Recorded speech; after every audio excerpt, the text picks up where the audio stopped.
ಖಾಸಗೀಕರಣ ವಿರೋಧಿಸಿ ಚಿಕ್ಕೋಡಿಯಲ್ಲಿ ಹೆಸ್ಕಾಂ ಸಿಬ್ಬಂದಿ ಹಾಗೂ ಒಕ್ಕೂಟದ ವತಿಯಿಂದ ಬೃಹತ್ ಪ್ರತಿಭಟನೆ. ಹೌದು, ರಾಜ್ಯದ 19 ಜಿಲ್ಲೆಗಳಲ್ಲಿ ವಿದ್ಯುತ್ ವಿತರಣೆ ಪರವಾನಗಿ ಕೋರಿ ಮುಂಬೈನ ಟಾಟಾ ಪವರ್ ಕಂಪನಿಯು ಕರ್ನಾಟಕ ವಿದ್ಯುತ್ ನಿಯಂತ್ರಣ ಆಯೋಗ KERCಗೆ ಅರ್ಜಿ ಸಲ್ಲಿಸುವುದನ್ನು ವಿರೋಧಿಸಿ ಚಿಕ್ಕೋಡಿಯ ಹೆಸ್ಕಾಂ ಕಚೇರಿ ಮುಂದೆ ಅಧಿಕಾರಿಗಳು, ಸಿಬ್ಬಂದಿ ಹಾಗೂ KPTCL ಒಕ್ಕೂಟದ ಸದಸ್ಯರು ತೀವ್ರ ಪ್ರತಿಭಟನೆ ನಡೆಸಿದರು. ಈ ಸಂದರ್ಭದಲ್ಲಿ ಒಕ್ಕೂಟದ ಕಾರ್ಯದರ್ಶಿ SB ಕುಲಕರ್ಣಿ ಮಾತನಾಡಿ, ವಿದ್ಯುತ್ ಕ್ಷೇತ್ರವನ್ನು ಖಾಸಗೀಕರಣಗೊಳಿಸಿದರೆ ರೈತರ ಉಚಿತ ವಿದ್ಯುತ್ ಹಾಗೂ ಗಂಗಾ ಕಲ್ಯಾಣದಂತಹ ಜನಪರ ಯೋಜನೆಗಳು ಕೈತಪ್ಪಲಿವೆ. ಲಾಭಕೋರ ಸಂಸ್ಥೆಗಳಿಗೆ ರಾಜ್ಯದ ವಿದ್ಯುತ್ ರಂಗವನ್ನು ಧಾರೆ ಎರೆಯಲು ಬಿಡುವುದಿಲ್ಲ. ಆಯೋಗವು ಟಾಟಾ ಪವರ್ ಸಂಸ್ಥೆಯ ಅರ್ಜಿಯನ್ನು ತಕ್ಷಣ ತಿರಸ್ಕರಿಸಬೇಕು, ಇಲ್ಲದಿದ್ದರೆ ರಾಜ್ಯಾದ್ಯಂತ ಉಗ್ರ ಹೋರಾಟ ಮಾಡಲಾಗುವುದು ಎಂದು ಎಚ್ಚರಿಸಿದರು. ಕಾರ್ಯನಿರ್ವಾಹಕ ಅಭಿಯಂತರು ಸುಪ್ರಭಾ ಬಂಡಗರ್, ಅಧಿಕಾರಿಗಳಾದ ಸಂಜಯ್ ಸುಕ್ಸಾರೆ, SB ತಹಸೀಲ್ದಾರ್ ಮಾತನಾಡಿ, ನಮ್ಮಲ್ಲಿ ಅತ್ಯುತ್ತಮ ತಾಂತ್ರಿಕ ಸಾಮರ್ಥ್ಯ ಹಾಗೂ ಮೂಲಸೌಕರ್ಯ ಇರುವಾಗ ಖಾಸಗಿ ಕಂಪನಿಗಳ ಹಸ್ತಕ್ಷೇಪ ಅನಗತ್ಯ ಎಂದರು. ಪ್ರತಿಭಟನೆಯಲ್ಲಿ Sachin Magdum, IM Sambhaji, NT Patil, DA Mulla, Pandit Kamble ಸೇರಿದಂತೆ ಚಿಕ್ಕೋಡಿ ಹೆಸ್ಕಾಂ ವಿಭಾಗೀಯ ಅಧಿಕಾರಿಗಳು, ಸಿಬ್ಬಂದಿಗಳು ಹಾಗೂ ಒಕ್ಕೂಟದ ಪದಾಧಿಕಾರಿಗಳು, ಸದಸ್ಯರು ಭಾಗಿಯಾಗಿದ್ದರು.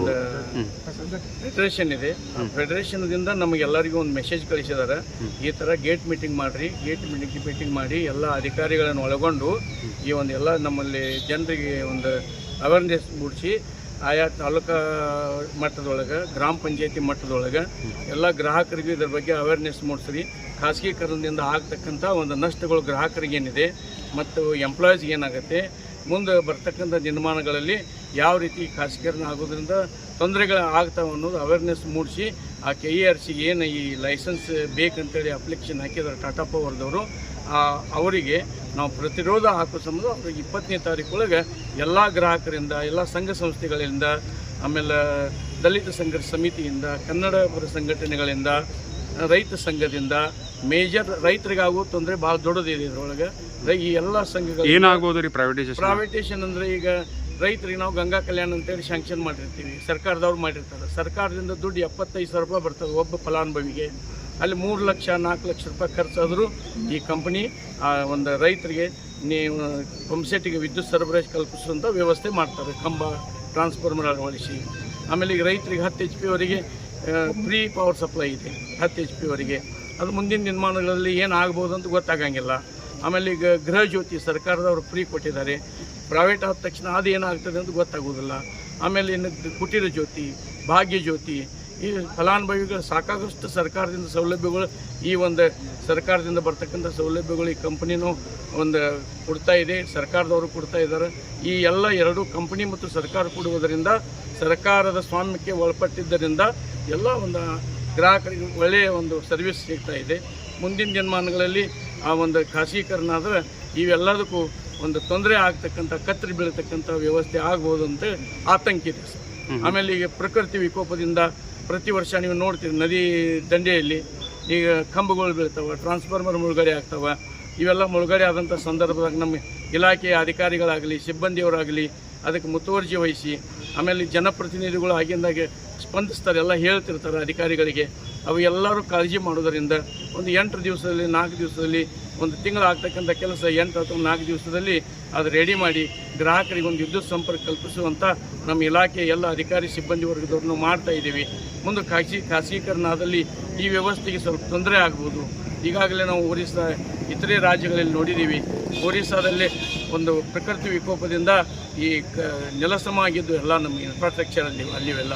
ಆ ಸಂದರ್ಭದಲ್ಲಿ ನಮ್ಮ ಕರ್ನಾಟಕ ಸರ್ಕಾರದವರು ಅದಕ್ಕೊಂದು ಸ್ಪಂದಿಸಿ ನಮ್ಮ ಇಲಾಖೆದವರಿಗೆ ಆಯಾ ಒಂದು ವಿಭಾಗವಾರು ಇಲ್ಲಿಂದ ಜನ ಕಳಿಸಿ 4 ದಿನಗಳಲ್ಲಿ ಡೆಪ್ಯುಟೇಷನ್ ಆಗಿ ಅಲ್ಲಿಗೆ 4 ದಿನಗಳಲ್ಲಿ ನಮ್ಮ ಇಲಾಖೆ ಸಿಬ್ಬಂದಿಯವರು ಒರಿಸ್ಸಾದಲ್ಲಿ ಪವರ್ ಸಪ್ಲೈ ಮತ್ತು ಒಳ್ಳೆಯ ರೀತಿಯಿಂದ ಬರುವವರೆಗೂ ಹಂಗೆಲ್ಲ ಮಾಡಿಕೊಟ್ಟು ಬಂದಿದ್ದಾರೆ. ಸಿಬ್ಬಂದಿಗಳಿಗೆ ಯಾವ ಥರ ಅವರ ಸೆಕ್ಯೂರಿಟಿ ಇದಾಗ್ಬೋದು? ಸಿಬ್ಬಂದಿಗಳಿಗೆ ಅವ್ರ ಸೆಕ್ಯೂರಿಟಿ ಅಂತ ಇರಂಗಿಲ್ಲ. ಅವ್ರು ಬಂದ ನಂತರ ಅವ್ರಿಗೆ ಏನು ಬೇಕು ಅವ್ರು ಅದನ್ನು ಕಲ್ಪಿಸ್ಕೊಳ್ಳೋ. ಈಗ ನಿಮ್ದು ಇದೆಲ್ಲ ಗೌರ್ಮೆಂಟ್ ಇದೆ, ಈಗ ಇದು ಹೌದಲ್ರಿ? ಹೌದು. ಈಗ ನಾಳೆ ಪ್ರೈವೇಟ್ ಆದ್ರೆ ನಿಮ್ಮ ಜಾಬ್ ಮೇಲೆ ಯಾವ ಥರ ಪರಿಣಾಮ ಬೀಳ್ಬೋದು? ಜಾಬ್ ಮೇಲೆ ಪರಿಣಾಮ ಅಂದ್ರೆ ನಮ್ಮ ಜನರನ್ನ ಇಟ್ಕೊಳ್ಳೋದು ಭಾಳ ಕಷ್ಟ. ಈ ಸಂಬಳ ಕೊಟ್ಟು ಇಟ್ಕೊಳ್ಳಿಕ್ಕೆ ಅವ್ರಿಗೆ ಆಗೋದಿಲ್ಲ, ಕಡಿಮೆ ಪೇಮೆಂಟು. BSNL ನೀವು ಉದಾಹರಣೆಗೆ BSNL ನೋಡಿದ್ದೀರಿ ನೀವು ಆಲ್ರೆಡಿ. ನಮ್ಮ ಇಂಡಿಯಾದಲ್ಲಿ ಆದಂಥ BSNL ಪ್ರೈವೇಟೇಷನ್ ಆಯಿತು, ಆ ಸಿಬ್ಬಂದಿಗೆ ಕಂಪಲ್ಸರಿ ವಾಲಂಟರಿ ರಿಟೈರ್ಮೆಂಟ್ ತೊಗೊಳ್ರಿ ಅಂತ ಹೇಳಿದರು ಗೌರ್ಮೆಂಟ್ದವರು. ಎಷ್ಟೋ ಜನ ತೊಗೊಂಡ್ರು. ಈಗ 43,000 ಸಿಬ್ಬಂದಿ ಇದ್ದ ಜಾಗದಲ್ಲಿ, ಅಧಿಕಾರಿ ಸಿಬ್ಬಂದಿಯವರು ಇದ್ದ ಜಾಗದಲ್ಲಿ 4,000ದಲ್ಲಿ ಮಾತ್ರ ದುಡಿತಾ ಇದ್ದಾರೆ. ಇವತ್ತಿನ ದಿವಸ ನಮ್ಗೆ ಆ ಪ್ರೈವೇಟೇಷನ್ ಆಗ್ತಕ್ಕಂಥ ಸಂದರ್ಭದಾಗ ಈ ಬೇರೆ ಬೇರೆ ಟವರ್ದವ್ರು ಬಂದು ಫ್ರೀ ಕೊಟ್ಟರು. ನಮಗೆ ಒಂದು ಏನಪ್ಪ ನಮಗೆ ಆಸೆ ಹಚ್ಚಬೇಕು ಅನ್ನೋಂಥ ಕಾರಣಕ್ಕೆ ಫ್ರೀ ಕೊಟ್ಟರು. ಡಾಟಾ ಫ್ರೀ ಕೊಟ್ಟ ನಂತರ ಇವತ್ತಿನ ದಿವಸ ಅದೇ ಡಬಲ್ ಟಿಬಲ್ ರೇಟ್ ತೊಗೊಳ್ತಾ ಇದ್ದಾರೆ ನಮ್ಮ ಕಡೆ. ನಿಮಗೂ ಗೊತ್ತಿದೆ, ನಮಗೂ ಗೊತ್ತಿದೆ.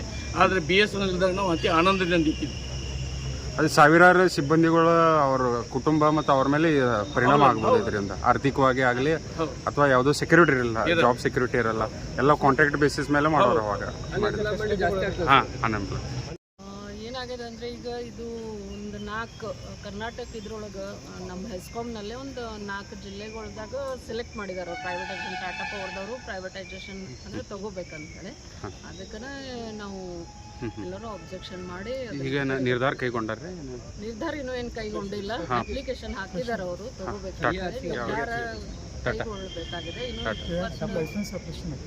ಅಪ್ಲಿಕೇಶನ್ ಹಾಕಿದ್ದಾರೆ, ಇನ್ನೂ ನಿರ್ಧಾರ ಏನೂ ತಗೊಂಡಿಲ್ಲ.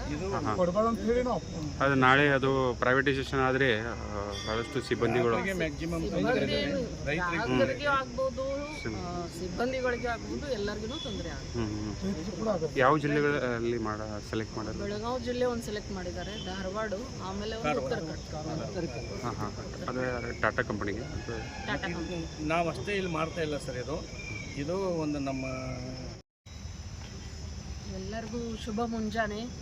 ಈಗ ಬೆಳಗ್ಗೆಯಿಂದ ನೀವು ಎಲ್ಲರೂ ಪ್ರೈವೇಟೈಸೇಷನ್ಗೆ ಆಬ್ಜೆಕ್ಷನ್ ಮಾಡುವಂಥ ಸಂದರ್ಭದಲ್ಲಿ ನಾವು ಏನೇನು ಕ್ರಮ ತಗೋಬೇಕಂತ ಹೇಳಿದ್ದಾರೆ.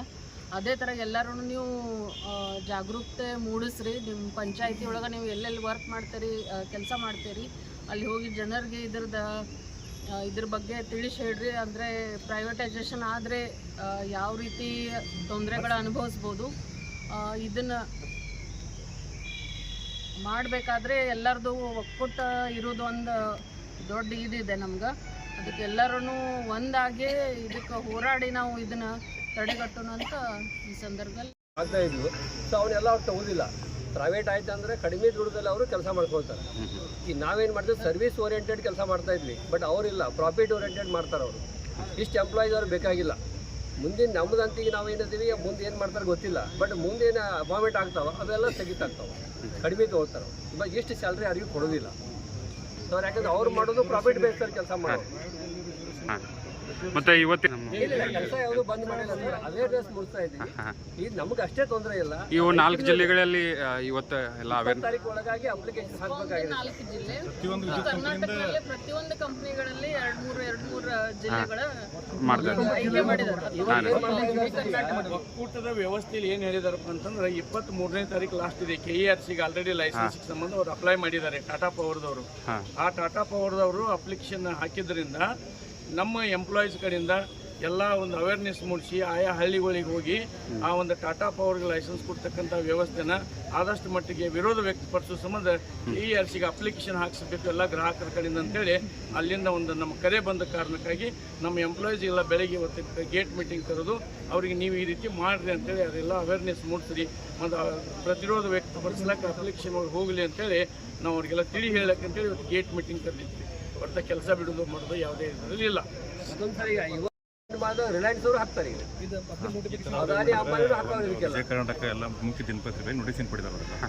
ಈ ಜಿಲ್ಲೆಗಳಲ್ಲಿ ನಾವು ಇದನ್ನ ನೋಟಿಫಿಕೇಶನ್ ಇವತ್ತು ಒಂದು ಕಂಪ್ನಿ ಮುಂದೆ ಬಂದ ಸರ್. ಈಗ ಇದು ಮಾಡಿದಾಗ ಎಲ್ಲ ಕಂಪ್ನಿಯವರು ಬರ್ತಾರೆ. ಸೊ ಇವತ್ತೊಂದು 5 ಡಿಸ್ಟ್ರಿಕ್ಟ್ ಹೇಳಿದಾರೆ ಅಂತಂದ್ರೆ ಎಂಟೈರ್ ಕರ್ನಾಟಕ ಸ್ಟೇಟನ್ನು ಅವ್ರು ಪ್ರೈವೇಟೈಸೇಷನ್ ಮಾಡಕ್ಕೆ ಹೋಗ್ತಾ ಇದ್ದಾರೆ. ಇದೊಂದು ಸ್ಟಾರ್ಟಿಂಗ್ ಒಂದು ಅಷ್ಟೇ ಇದೆ ಸ್ಟಾರ್ಟ್. ಬಟ್ ಈ ರೀತಿ ಆಗಬಾರ್ದು ಅಂತೇಳಿ ನಾವೆಲ್ಲರೂ ಹೋರಾಟ ಮಾಡ್ತಾ ಇದ್ವಿ. ನಮ್ಗೆ ಅಷ್ಟೇ ತೊಂದರೆ ಇಲ್ಲ, ರೈತರಿಗೂ ಇದೆ, ಗ್ರಾಹಕರಿಗೂ ಎಲ್ಲರೂ ತೊಂದರೆ ಇದೆ. ಸೊ ಎಲ್ಲರೂ ಎಚ್ಚೆತ್ತು ನಾವು ಅದನ್ನು ಅಪೋಸ್ ಮಾಡಿದ್ರೆ ಮಾತ್ರ ಇನ್ನೂ ಸಾಧ್ಯತೆ ಇದೆ. ಸಾರ್ವಜನಿಕರಿಗೆ ಸರ್ ಆ್ಯಕ್ಚುಲಿ ಜೀವನ ಮಾಡಬೇಕಾದ್ರೆ ಮೂಲಭೂತ ಸೌಕರ್ಯ ಸರ್, ವಸತಿ, ನೀರು, ಬೆಳಕು ಎಲ್ಲ ಬೇಕು ಸರ್. ಆ ಬೆಳಕನ್ನ ಏನು ಸರ್ಕಾರ ಒಂದು ಸಂಸ್ಥೆಗಳ ಅಡಿಯಲ್ಲಿನೇ ಜನರಿಗೆ ಸೇವೆ ಸಲ್ಲಿಸಬೇಕಂತ ಇರ್ತದೆ ವಿಜಯಪುರದಲ್ಲಿ. ಬಟ್ ಇವರೆಲ್ಲ ಪ್ರೈವೇಟೈಸೇಷನ್ ಬಂದ ನಂತರ ಜನರಿಗೂ ಸರ್ವಿಸ್ ಅಸ್ವಸ್ಥ ಆಗ್ತದೆ. ಇರ್ತಕ್ಕಂಥ ಸರ್ಕಾರ ಸೇವೆಗಳು ಅವ್ರಿಗೆ ಮುಟ್ಟಾಗಿಲ್ಲ. ಅವರೊಂದು ಬಿಸ್ನೆಸ್ ಕಂಪ್ನಿ ಥರ ಅವರು ಜನರಿಗೆ ಸೇವೆ ಕೊಡಲಿಕ್ಕೆ ಸ್ಟಾರ್ಟ್. ನಿನ್ನೆ ನಾವು ಕುಲಕರ್ಣಿ ಸರ್ ಒಂದು ಮೇಲ್ ಬೆಳಿಗ್ಗೆ ಕರೆ ಕೊಟ್ಟಿದ್ರೆ ಅದಕ್ಕೆಲ್ಲ ನಾವು ಡಿವಿಷನ್ ಲೆವೆಲಲ್ಲಿ ಎಕ್ಸಿಕ್ಯೂಟಿವ್ ಮೇಡಮ್ ಅವರು ಎಲ್ಲ AW ಆಮೇಲೆ ಎಲ್ಲ ವಿವಿಧ ಅಧಿಕಾರಿಗಳು ಕೂಡಿ ಒಂದು ಸಭೆಯನ್ನು ಮಾಡಿದ್ವಿ. ಮುಂದೆ ಬರ್ತಕ್ಕಂಥ ದಿನಗಳು ನಾವು ಹಂತವಾಗಿ ಪ್ರೈವೇಟೈಸೇಷನ್ನ ವಿರೋಧಿಸಬೇಕಾದ್ರೆ ಏನೇನು ಮಾಡಬೇಕು, ನಮ್ಮ ಲೈನ್ಮನ್ GP ಆಮೇಲೆ MR ಕಡೆಯಿಂದ ಯಾವ ಥರ ಕೆಳಗಡೆ ಫೀಲ್ಡ್ ಲೆವೆಲಲ್ಲಿ ರೂಪುರೇಷೆಗಳನ್ನ ಮಾಡಬೇಕಂತ ಇನ್ನೆಲ್ಲ ಸ್ವಲ್ಪ ಚರ್ಚೆ ಆಗಿದೆ. ಈಗ ಮೇಲಾಧಿಕಾರಿಗಳಿಂದ ಏನು ಆದೇಶ ಬರ್ತದೆ ಯೂನಿಯನ್ದಿಂದ ಆಗಲಿ ಅಸೋಸಿಯೇಷನ್ಗಳಿಂದ ಆಗಲಿ ಅದಕ್ಕೆಲ್ಲರೂ ವೇಟ್ ಮಾಡ್ತಾಯಿದ್ದೀವಿ. ಈಗ ಮುಖ್ಯವಾಗಿ ಹೇಳ್ಬೇಕಂದ್ರೆ ಯಾವುದೇ ವಸ್ತು ನಾವು ಕಳ್ಕೊಂಡ ಮೇಲೆ ಹತ್ರದ ವ್ಯಾಲ್ಯೂ ಗೊತ್ತಾಗ್ತದೆ. ಅದಕ್ಕೆ ಕಷ್ಟಪಟ್ಟು ಎಲ್ಲರೂ ಬೇರೆ ಬೇರೆ ಇದರಿಂದ ಬಂದು ನಾವು ಅಲ್ಲಿ ಕುಟುಂಬ ಥರ ಒಂದು ಇದರಲ್ಲಿ ಹೆಸ್ಕಾಮ್ದಲ್ಲಿ ಕೆಲಸ ಮಾಡ್ತಾಯಿದ್ದೀವಿ. ಎಷ್ಟೋ ಲೈನ್ಮನ್ಗಳು ಹೊಸದಾಗಿ ಸೇರಿದ್ದಾರೆ. ಒಂದು ಕನಸು ಕಂಡುಕೊಂಡು ನಾ ಈ ಹೆಸ್ಕಾಮಲ್ಲಿ ಕೆಲಸ ಮಾಡಿ ನಮ್ಮ ತಂದೆ ತಾಯಿಗಳನ್ನ ಸಾಕ್ತೀನಿ, ಮಕ್ಕಳಿಗೆ ಒಳ್ಳೆಯ ವಿದ್ಯಾಭ್ಯಾಸ ಕೊಡ್ತೀನಿ, ನಾನು ಒಳ್ಳೆಯ ಜೀವನವನ್ನು ಸಾಗಿಸ್ತೀನಿ ಅಂತ ಕನಸಿಟ್ಕೊಂಡೆಲ್ಲ ಬಂದಿದ್ದಾರೆ. ನೀವು ಕೆಲವರು ಅರ್ಧ ಸರ್ವಿಸ್ ಆಗಿರ್ಬೋದು, ಕೆಲವರು ರಿಟೈರ್ಮೆಂಟ್ ಹತ್ತಿರ ಇರ್ಬೋದು, ಕೆಲವರು ಈಗ ನೀವು ಈ ಹೆಸ್ಕಾಮ್ ಇಲಾಖೆಯಲ್ಲಿ ದಾಪಕಾಲಿ ಇಟ್ಟಿದ್ದೀರಿ. ಅದಕ್ಕೋಸ್ಕರ ಇಲ್ಲಿವರೆಗೆ ಇದ್ರ ಹಿಂದೆ ನಾವು ಏನೋ ಸ್ಟ್ರೈಕ್ಗಳು ಮಾಡ್ತಿದ್ವಿ, ಯಾವುದೋ ಒಂದು ಪ್ರಮೋಷನ್ಗೋಸ್ಕರ ಇರ್ಬೋದು, ಅಥವಾ ಯಾವುದೋ ಒಂದು ವರ್ಗಾವಣೆಗೋಸ್ಕರ ಇರ್ಬೋದು, ಅಥವಾ ನಮಗೆ ಮೆನ್ಸ್ ಬೇಕು, ಮಟೀರಿಯಲ್ ಬೇಕು ಅಂತ ಮಾಡ್ತಿದ್ವಿ. ಬಟ್ ಇವತ್ತೇನಿದೆ ನಮ್ಮ ಅಸ್ತಿತ್ವದ ಪ್ರಶ್ನೆನೇ ಬಂದಿದೆ. ಈಗ ಎಲ್ಲ ಒಬ್ಬ ಲೈನ್ಮನ್ GP MR ಹಿಡ್ಕೊಂಡು ನಮ್ಮ ಟೋಟಲ್ ಇಡೀ ಕೆಪಿಟಿಸಿಲ್ ಆ್ಯಂಡ್ ಆಲ್ ಹೆಸ್ಕಾಮ್ಗಳಿಗೆ ಏನು ನಾವೆಲ್ಲ ಒಂದು ನೌಕರರ ಅಧಿಕಾರಿಗಳಿದ್ದೇವೆಲ್ಲ ಅವ್ರ ಭವಿಷ್ಯದ ಪ್ರಶ್ನೆ ಇದೆ ಈಗ. ಅದಕ್ಕೋಸ್ಕರ ದಯವಿಟ್ಟು ಇಲ್ಲಿವರೆಗೆಲ್ಲ ಮಾತಾಡಿದ್ದಾರೆ. ಅದಕ್ಕೆಲ್ಲರೂ ನಾವು ತನು ಮನ ಧನದಿಂದ ಇದರಲ್ಲಿ ಭಾಳ ನಾವು ಪ್ರಾಮುಖ್ಯತೆ ಕೊಟ್ಟು ಎಷ್ಟು ನಾವು ಹೆಸ್ಕಾಮ್ ಕೆಲಸಗಳನ್ನ ಈಗ ಚಾಚಿತ ಮಾಡ್ತಾ ಇದ್ದಲ್ಲ ಅದು ಅಷ್ಟೇ ಇಂಪಾರ್ಟೆಂಟ್. ನಾವು ಇದನ್ನು 20 ದಿನಗಳಲ್ಲಿ ಭಾಳ ಕಡಿಮೆ ಇದೆ ಟೈಮ್ ನಮ್ಗೆ ಇವಾಗ. ಅಷ್ಟರೊಳಗಡೆ ನಾವು ಎಲ್ಲ ನಮ್ಮ ರೈತರಿಗೆ ಆಗ್ಬೋದು, ಆಮೇಲೆ ಈಗ ಒಂದು ನಮ್ಮ ಗೃಹ ಜ್ಯೋತಿ ಏನು ಸಬ್ಸಿಡಿ ಪಡಿತಾ ಇದ್ದಾರೆ ಫಲಾನುಭವಿಗಳು ಅವರಿಗಾಗ್ಬೋದು, ಆಮೇಲೆ ಮುಂದೆ ಬರ್ತಕ್ಕಂಥ ದಿನಗಳಲ್ಲಿ ನಾವು ವಿದ್ಯಾರ್ಥಿಗಳಿಗೆ ಮೇಲಾಗಿ ಯುವ ಜನತೆಗೆ ನಮ್ಮ ಡಿಪಾರ್ಟ್ಮೆಂಟ್ಲಿ ಕೆಲಸ ಸಿಗಬೇಕಾದ್ರೆ ಪ್ರೈವೇಟೈಸೇಷನ್ ಆದರೆ ಮೀಸಲಾತಿ ಹೊರಟೋಗ್ತದೆ. ಇವಾಗ ಎಲ್ಲರೂ ತಮ್ಮ ಒಂದು ಮೀಸಲಾತಿ ಪ್ರಕಾರ ನಾವೆಲ್ಲ ಕೆಲಸ ಪಡ್ಕೊಂಡಿದ್ದಾರೆ ಇಲ್ಲಿ. ಆ ಮುಂದೆ ಯಾರಿಗೂ ನಾವು ಪ್ರೈವೇಟೈಸೇಷನ್ ಆದಾಗ ಯಾರಿಗೂ ಸಿಗಲ್ಲ ಆಗ್ತದೆ.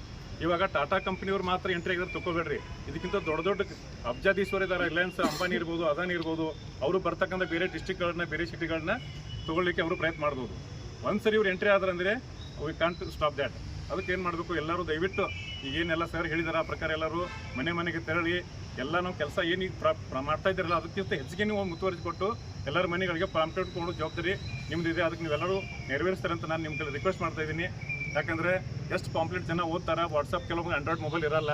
ಅದಕ್ಕೋಸ್ಕರ ಮತ್ತೊಂದು ಕೆಲವೊಂದು ಕಡೆ ನಾವು ಶಾಲಾ ಕಾಲೇಜುಗಳಿಗೆ ವಿದ್ಯಾರ್ಥಿ ಒಕ್ಕೂಟದವರಿಗೆ ಒಂದು ಡಿಪಾರ್ಟ್ಮೆಂಟಲ್ಲಿ ಈ ಥರ ಆಗಿದೆ, ಇಷ್ಟು ನಿಮ್ಗೆ ಸಾವಿರಾರು ಹುದ್ದೆಗಳೆಲ್ಲ ಹೋಗ್ತಾವೆ, ನಿಮ್ಗೆ ನೌಕರಿ ಸಿಗಲ್ಲ, ಅವರು ಭವಿಷ್ಯ ಇದೆ, ಅವ್ರಿಗೂ ತಿಳಿಸಿ ಹೇಳಬೇಕು. ಆಮೇಲೆ ಇಂಡಸ್ಟ್ರಿಯಲಿಸ್ಟ್ಗಳಿಗೆ ಈಗ ನಾವು ಹೆಸ್ಕಾಮ್ದವ್ರು ಏನು ಮಾಡ್ತಾ ಇದ್ದೀವಿ, ಸರ್ವಿಸ್ ಅಂತ ಕೊಡ್ತಾ ಇದ್ದೀವಿ, ಲಾಭ ನಷ್ಟ ನಾವು ನೋಡ್ತಾ ಇಲ್ಲ. ಬಟ್ ಅವ್ರು ಬಂದವ್ರು ಏನು ಮಾಡ್ತಾರೆ, ಫಸ್ಟ್ ಲಾಭಗಳಿಗೆ ನೋಡ್ತಾರೆ.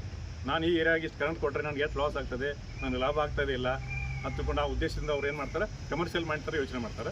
ಅದಕ್ಕೆ ದಯವಿಟ್ಟು ಆ ಥರ ನಾವು ಯಾರೂ ಆಗಲಿಕ್ಕೆ ಬಿಡಬಾರ್ದಂತ ನಾನು ವೈಯಕ್ತಿಕವಾಗಿ ಎಲ್ಲರ ಪರವಾಗಿ ಕೇಳ್ಕೊಳ್ತಾ ಈ ನನಗೆ ಎರಡು ಮಾತಾಡೋದಕ್ಕೆ ಅವಕಾಶ ಕೊಟ್ಟಿದ್ದಕ್ಕೆ ಧನ್ಯವಾದ.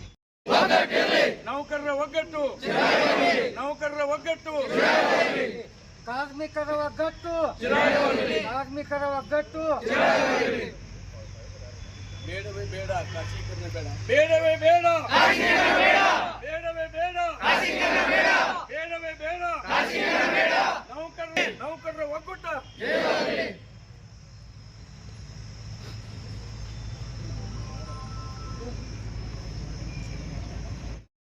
ಕಾರ್ಮಿಕರ ಒಕ್ಕಟ್ಟು, ಕಾರ್ಮಿಕರ ಒಕ್ಕಟ್ಟು, ಖಾಸಗೀಕರಣ, ಖಾಸಗೀಕರಣ, ನೌಕರರ ಒಗ್ಗಟ್ಟು, ನೌಕರರ ಒಗ್ಗಟ್ಟು, ಕಾರ್ಮಿಕರ ಒಗ್ಗಟ್ಟು, ಕಾರ್ಮಿಕರ ಒಗ್ಗಟ್ಟು. ಬೇಡವೇ ಬೇಡ ಖಾಸಗೀಕರಣ ಬೇಡ, ಬೇಡವೇ ಬೇಡ ಬೇಡವೇ ಬೇಡ ಬೇಡವೇ ಬೇಡ